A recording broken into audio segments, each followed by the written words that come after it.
اعوذ باللہ من الشیطان اللعین الرجیم بسم اللہ الرحمن الرحیم الحمد للہ رب العالمین الصلاة والسلام علی اشرف الانبیاء والمرسلین وعلی آلہ طیبین الطاہرین المعصومین الذین اذہب اللہ عنہم الرجس وطہرہم تطہیرا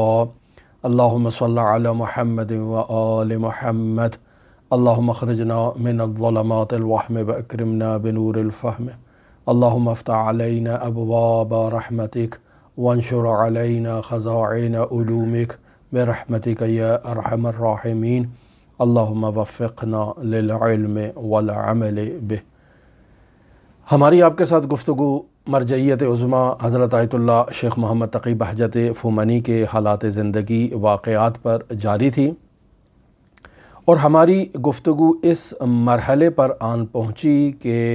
مرجعیت عظمیٰ آیت اللہ بہجت نے مرحوم سید علی قاضی طباطبائی رحمۃ اللہ علیہ کے درس کو ترک کر دیا۔ یہ وہ سوال ہے کہ آیت اللہ بہجت نے علی قاضی کے درس کو کیوں ترک کیا؟ ایک ایسا سوال جو آیت اللہ بہجت کی زندگی میں نہایت اہمیت کا حامل ہے، اور ہر کوئی اس سوال کے جواب کو تلاش کرنا چاہتا ہے، لیکن ہم آپ کی خدمت میں یہ بیان کر چکے کہ آیت اللہ بہجت کی شخصیت ایک نہایت ہی کتوم اور مخفی شخصیت کے مالک تھے۔ وہ کبھی رازوں سے پردہ نہیں اٹھایا کرتے تھے، حتیٰ کوئی بھی بات جو ان سے متعلق ہو اس کو اپنی طرف منسوب نہیں کرتے تھے۔ اپنی زندگی میں کسی کرامت اور کسی خارق العادہ واقعے سے متعلق آج تک آیت اللہ بہجت نے اس کی تصدیق نہیں کی۔ لہٰذا یہ سوال اہمیت کا حامل ضرور ہے کہ آیت اللہ بہجت نے سید علی قاضی طباطبائی کے درس کو ترک کیوں کیا، لیکن خود آیت اللہ بہجت نے اس راز سے پردہ نہیں اٹھایا اور نہیں بیان کیا کہ کیوں ان کے والد بزرگوار نے اس طرح سے انہیں اس درس میں شرکت کرنے سے منع کیا یا نہیں کیا، یا انہوں نے علی قاضی طباطبائی رحمۃ اللہ علیہ سے جو استفادہ کیا، جو معنوی چیزیں ان سے اخذ کیں، وہ کتنا عرصہ جاری رہیں اور کتنے سال ان کی خدمت میں استفادہ کرتے رہے۔ ایک نہایت ہی کتوم اور مخفی شخصیت، یعنی راز برتنے والی شخصیت، اور اپنے معاملات کے بارے میں، خصوصاً ایسی چیزوں کے بارے میں جو ان کی شہرت کا باعث بنے یا کسی شخصیت کی شان میں کمی کا باعث بنے، قطعی طور پر آیت اللہ بہجت نے ایسے الفاظ کو ادا نہیں کیا۔ لہٰذا سوال پھر بھی اپنی جگہ پر برقرار ہے کہ کیا ان کے والد بزرگوار نے انہیں علی قاضی طباطبائی رحمۃ اللہ علیہ کے درس پر جانے سے منع کیا؟ یقینی بات ہے یہ ایک ایسا سوال ہے کہ متعدد افراد اس بارے میں ان سے سوال کرتے ہوں گے، اور جہاں نقل ہوا کہ کسی نے سوال کیا تو آیت اللہ نے اسے واضح الفاظ میں یہ جواب دیا کہ یہ ضروری نہیں کہ انسان جو جانتا ہو اسے اپنی زبان پر بھی لائے۔ یعنی کیوں منع کیا، کس کے کہنے پر منع کیا یا منع نہیں کیا، ان مسائل کو نہیں چھیڑا، لیکن سائل ہیں اور سوال کرنے کی اور کنجکاوی کی جو ایک سائل کے اندر عادت ہوتی ہے، اس سے بعض افراد مجبور ہوتے ہیں، لہٰذا مختلف انداز میں سوال کرنے کی کوشش کرتے ہیں۔ لیکن ان تمام سوالات کے باوجود ابھی تک یہ آیا نہیں ہو سکا کہ آیت اللہ بہجت نے علی قاضی طباطبائی کے درس کو کیوں ترک کیا۔ جو بات نقل کی جاتی ہے وہ یہی ہے کہ کسی نے ان کے والد بزرگوار کے حضور چغلی لگائی اور خط کے ذریعے پیغام بھیجا یا شفاہن پیغام بھیجا، کسی شخص کے ذریعے، دونوں نقل موجود ہیں، لیکن آیت اللہ نے کبھی اس حقیقت سے پردہ فاش نہیں کیا اور پردہ نہیں اٹھایا، لہٰذا سائل نے اپنے سوال کو تبدیل کیا اور کہا کہ آغا قاضی طباطبائی رحمۃ اللہ علیہ کے درس میں جانے سے کیا آپ کے والد نے آپ کو منع کیا؟ فرمایا نہیں، والد نے مجھے نماز تہجد پڑھنے سے منع کیا تھا۔ سائل نے سوال کیا کہ بالآخر نماز تہجد پڑھنے سے آپ کو کیوں منع کیا گیا؟ کہا کہ میرے والد بزرگوار یہ گمان کرتے تھے کہ شاید یہی ایک وہ واحد راستہ ہے جس راستے سے میں اس جگہ پہنچ سکتا ہوں۔ ایک نہایت ہی مجمل سا جواب، لیکن اس کے علاوہ اور بھی بہت سے راستے موجود تھے۔ پھر سوال ہوا کہ کیا والد بزرگوار نے باقی مستحبات کی انجام دہی سے بھی آپ کو روکا اور منع کیا؟ تو یہاں پر آپ نے سکوت فرمایا۔ تو یہ وہ بیان جو بعض سوالوں کے جواب میں یا بعض لکھنے والوں نے اس سوال کے جواب کو اس طرح سے تحریر کیا، یا اگر آیت اللہ کے بیت معظم سے اس سوال کو پوچھا جائے کہ کیا ان کے والد بزرگوار نے انہیں علی قاضی طباطبائی رحمۃ اللہ علیہ کے درس میں جانے سے منع فرمایا تھا، تو بیت اس چیز کی نفی کرتا ہے کہ نہیں، والد نے انہیں منع نہیں کیا تھا۔ لیکن علی قاضی طباطبائی رحمۃ اللہ علیہ کے باقی تمام شاگرد اس بات پر متفق ہیں کہ ان کے والد بزرگوار نے انہیں علی قاضی طباطبائی رحمۃ اللہ علیہ کے درس میں جانے سے منع کیا تھا۔ اور وہ بات جو علی قاضی طباطبائی رحمۃ اللہ علیہ کے شاگردوں میں شہرت رکھتی ہے وہ یہ ہے کہ کسی نے آیت اللہ بہجت کے والد بزرگوار آغا محمود بہجت کے حضور یہ پیغام پہنچایا کتباً یا شفاہن کہ آپ کا فرزند صوفیوں کے حلقہ احباب میں نشست و برخاست کرنے لگا ہے، یا ایسے ہی کوئی مشابہ الفاظ کے ذریعے سے انہوں نے اپنا پیغام ان کے والد تک پہنچایا، اور والد نے انہیں حکم دیا جسے آج تک آیت اللہ بہجت نے برملا نہیں کیا۔ اب وہ حکم علی قاضی کے درس میں جانے سے روکنا تھا، یا نماز تہجد پڑھنے سے روکنا تھا، یا باقی مستحبات کی ادائیگی سے روکنا تھا، یہ بات آغا بہجت نے خود عیاں نہیں کی۔ لیکن علی قاضی طباطبائی رحمۃ اللہ علیہ کے شاگردوں میں یہ بات مشہور ہے کہ ان کے والد بزرگوار نے کسی ایک چیز سے انہیں منع ضرور کیا، وہ کیا تھی یہ نہیں معلوم ہو سکا۔ اور ایک بات جو مزید شہرت رکھتی ہے وہ یہ ہے کہ خود آغا بہجت رحمۃ اللہ علیہ نے علی قاضی طباطبائی سے سوال جب اپنے والد کے اس پیغام ملنے کے بعد کیا، اور آغا قاضی نے جو انہیں دستور العمل دیا، اس سے بہت ساری چیزیں لوگوں نے اور شاگردوں نے قصب کی کہ یقیناً والد نے منع کیا ہوگا، تبھی آغا قاضی نے انہیں ایسا دستور دیا۔ اور وہ دستور کیا تھا؟ والد بزرگوار کی طرف سے ایک پیغام آتا ہے اور آغا شیخ محمد تقی بہجت علی قاضی طباطبائی رحمۃ اللہ علیہ سے سوال کرتے ہیں کہ اب مجھے کیا کرنا چاہیے؟ تو آغا قاضی رحمۃ اللہ علیہ فرماتے ہیں کہ مرجع تقلید آیت اللہ سید ابو الحسن اصفہانی موجود ہیں، اور اس مسئلے میں آپ کو مرجع تقلید سے رجوع کرنا چاہیے۔ مرجع تقلید کی طرف رجوع کیا جاتا ہے تو مرجع تقلید انہیں مستحبات کی ادائیگی سے احتیاطاً روک دیتے ہیں۔ اب ان تمام باتوں سے ایک ایسا بھی نتیجہ لیا جا سکتا ہے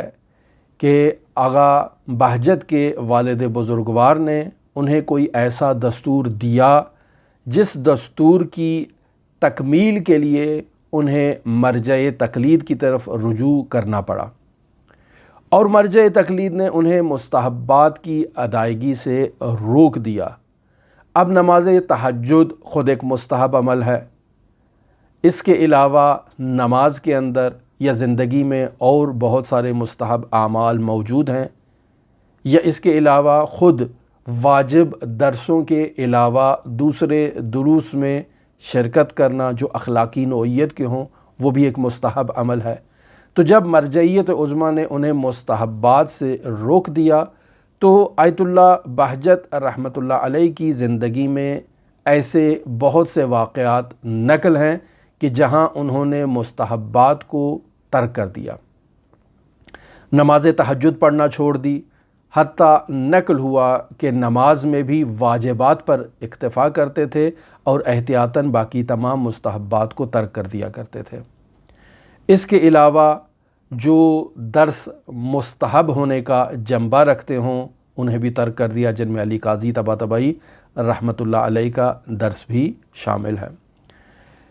لیکن بعض نقل میں اس طرح سے بھی موجود ہے کہ آیت اللہ بہجت کربلائے معلیٰ زیارت کے لیے جایا کرتے تھے، یا اس کے علاوہ مسجد سہلہ یا مسجد کوفہ بھی تشریف لے جایا کرتے تھے۔ یقینی بات ہے یہ سب بھی مستحبات ہیں۔ تو یقینی بات ہے آیت اللہ بہجت ان اسرار سے خود بخوبی واقف تھے کہ والد کا سوال کس نوعیت کا ہے اور مرجع تقلید کا جواب کس نوعیت کا ہے، جنہیں کیسے جمع کیا جا سکتا ہے۔ لہٰذا یہ بات شہرت ہو گئی تھی کہ آغائے شیخ محمد تقی بہجت فومنی کو والد بزرگوار نے ایک دستور دیا ہے، جس دستور کی ادائیگی کے لیے اور تکمیل کے لیے انہوں نے اپنی زندگی میں نہایت کٹھن فیصلہ کیا ہے، اور وہ ایک نہایت ہی سخت قسم کی ریاضت ہے کہ انسان اپنی زندگی میں بہت سے مستحبات کو جو عام طور پر انجام دینا انسان کی زندگی کا ایک نارمل اس کی روٹین بن چکی ہوتی ہے اور وہ ایک عادت میں تبدیل ہو چکے ہوتے ہیں، آیت اللہ بہجت نے انہیں ترک کر دیا۔ لہٰذا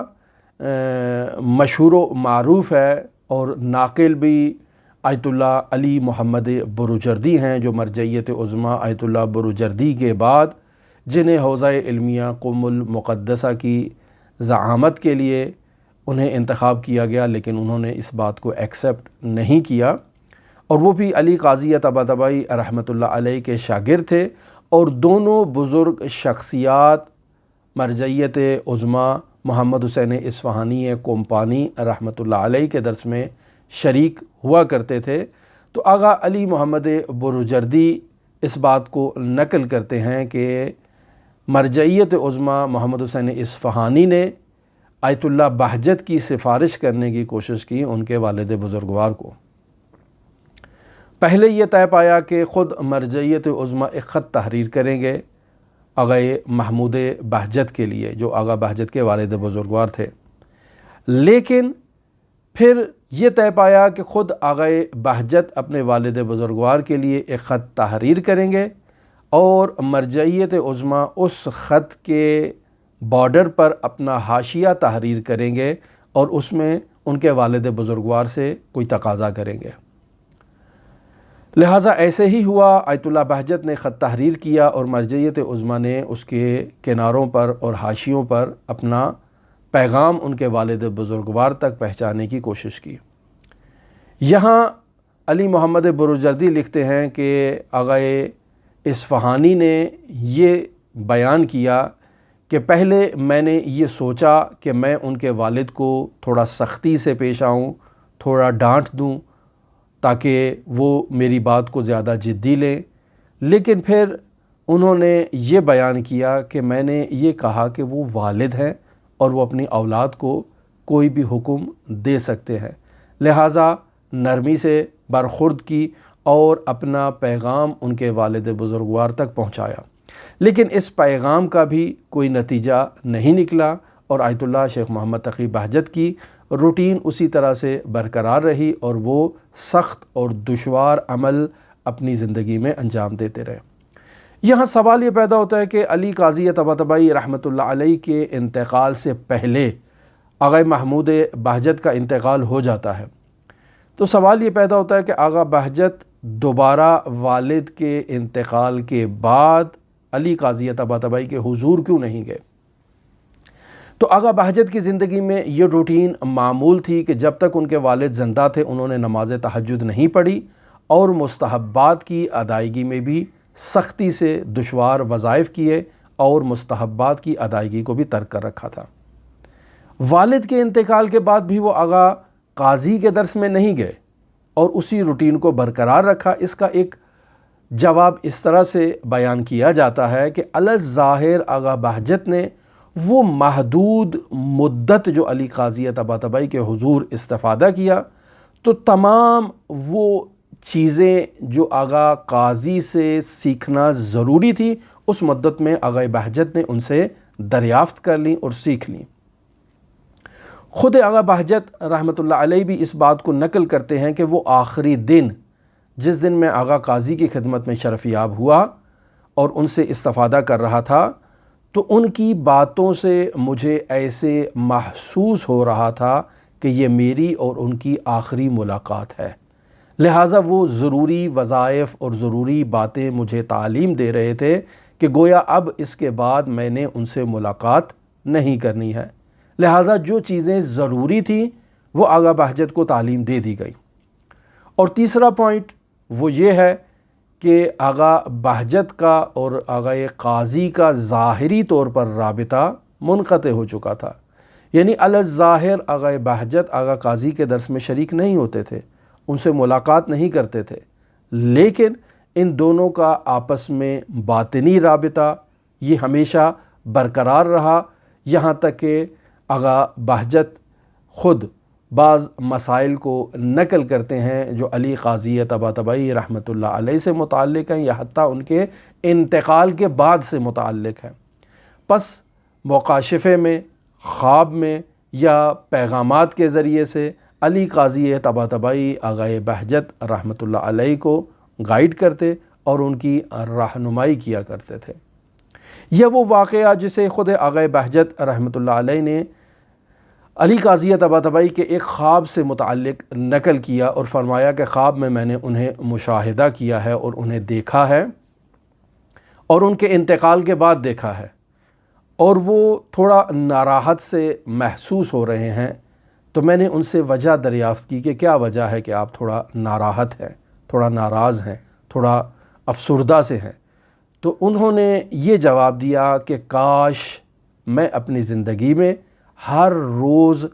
2 مرتبہ زیارت عاشورہ کی تلاوت کرتا، چونکہ یہاں اس عالم میں آ کر مجھے یہ اندازہ ہو رہا ہے کہ زیارت عاشورہ کی کس قدر اہمیت ہے۔ اس عمل کو جو میں اپنی زندگی میں 1 مرتبہ روزانہ انجام دیتا تھا، کاش 2 مرتبہ انجام دیتا اور مزید اس زیارت کے کمالات سے فیضیاب ہوتا۔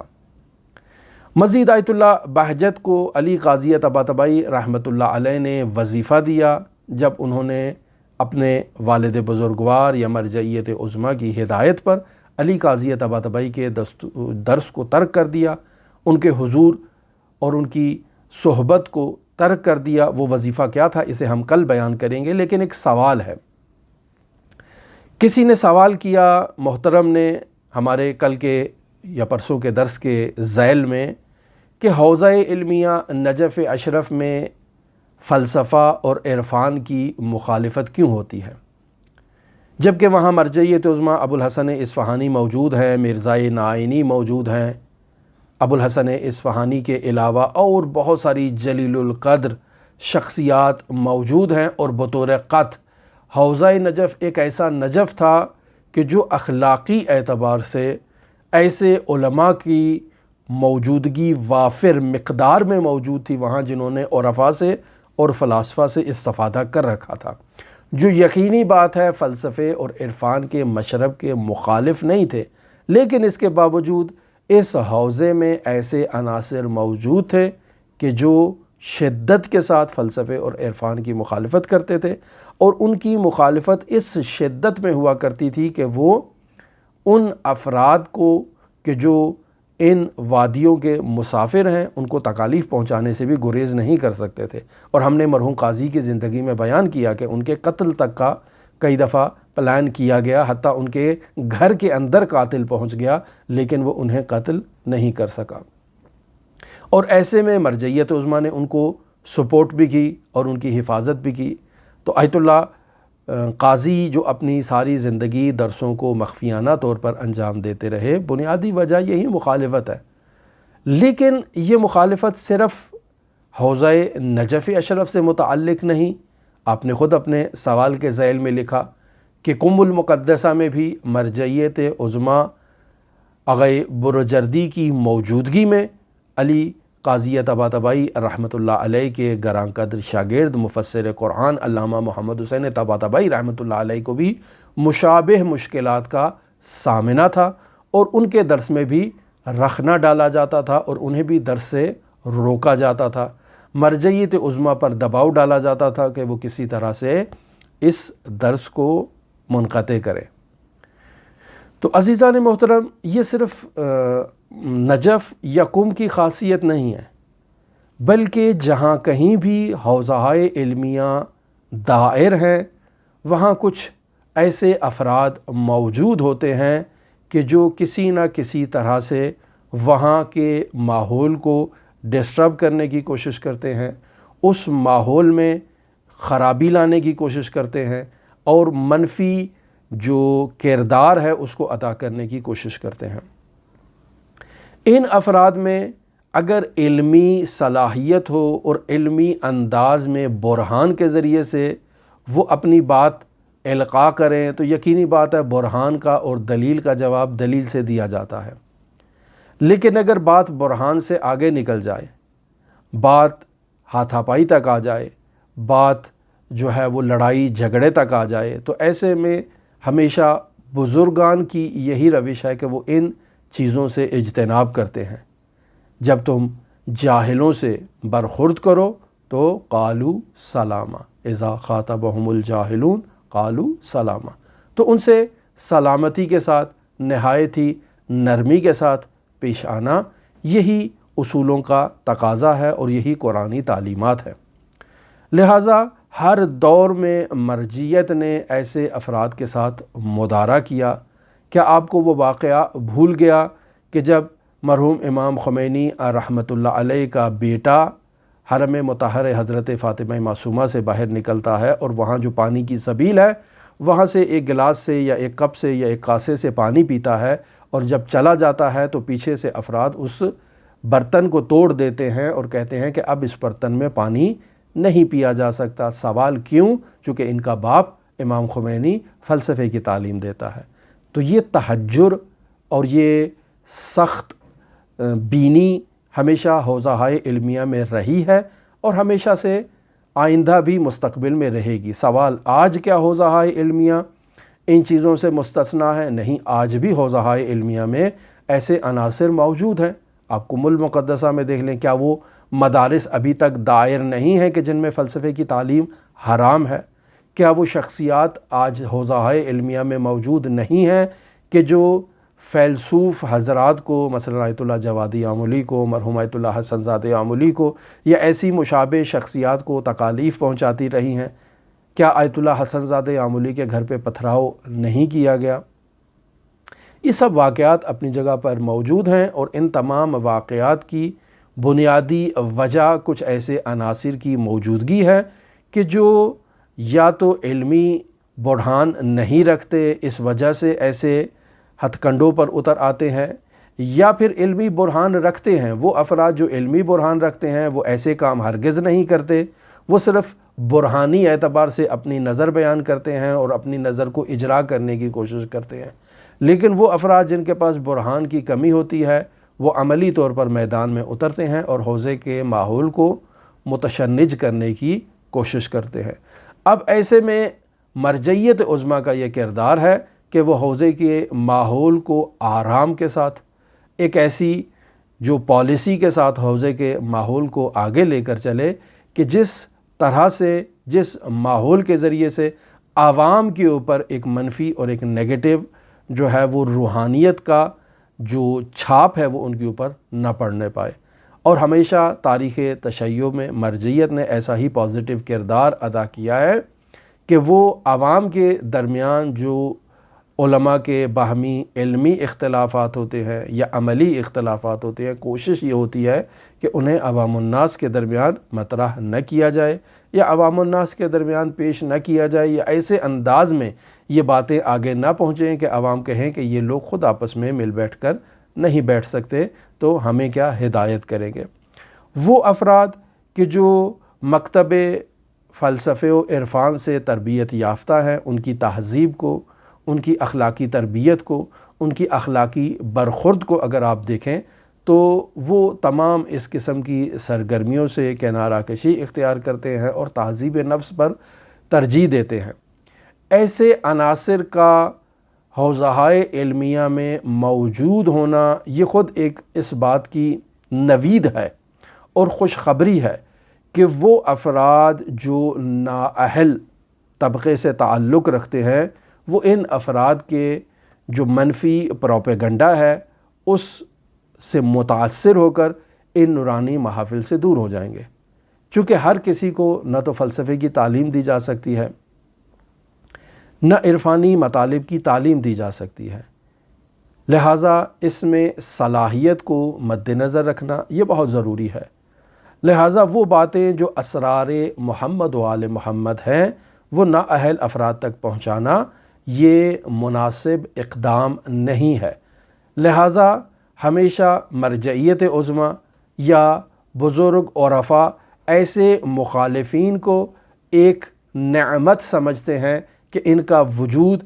عرفاء کے لیے اور فلاسفہ کے لیے ایک نعمت کی حیثیت رکھتا ہے کہ یہ منفی پروپیگنڈے کے ذریعے سے ان تمام افراد کو جن میں فلسفے کی صلاحیت نہیں ہے، جن میں عرفانی باتوں کو سمجھنے کی صلاحیت نہیں ہے، وہ ان کے منفی پروپیگنڈے کے تحت تاثیر قرار واقع ہوتے ہیں اور ان مطالب سے اور ان مباحث سے دوری اختیار کرتے ہیں۔ اور وہ افراد جو واقعاً خلوص دل کے ساتھ تہذیب نفس کے خواہشمند ہوتے ہیں وہ آتے ہیں، تہذیب نفس کرتے ہیں اور مدارج عالیہ طے کرتے ہیں۔ تو یہ جہاں ایک نعمت ہے وہاں ان افراد کو علمی دلیل کے ذریعے سے، علمی برہانوں کے ذریعے سے قانع کرنا یہ بھی علماء کی ذمہ داری ہے۔ اور حوزہ علمیہ مشہد مقدس بھی ایک ایسا حوزہ رہا ہے تاریخ تشیع میں جو شدت کے ساتھ فلسفے اور عرفان کا مخالف رہا ہے، اور آج بھی یہاں فلسفے اور عرفان کی مخالفت بطور عیاں موجود ہے۔ ہماری دعا ہے کہ خداوند متعال ہماری اصلاح کرے اور ہمارے وجود میں جو نقائص پائے جاتے ہیں ان نقائص کو اپنی عنایت کے توسط سے اور طفیل ہماری ان نقائص کو برطرف کرے۔ آپ تمام دیکھنے والوں کے لیے حضرت سامن الحجج علی ابن موسیٰ الرضا علیہ الاف و تحیت و ثنا کی نورانی بارگاہ میں دعا گو بھی ہوں اور نائب الزیارہ بھی ہوں۔ اللہم صلی علی محمد و آل محمد وعجل فرج قوائم آل محمد۔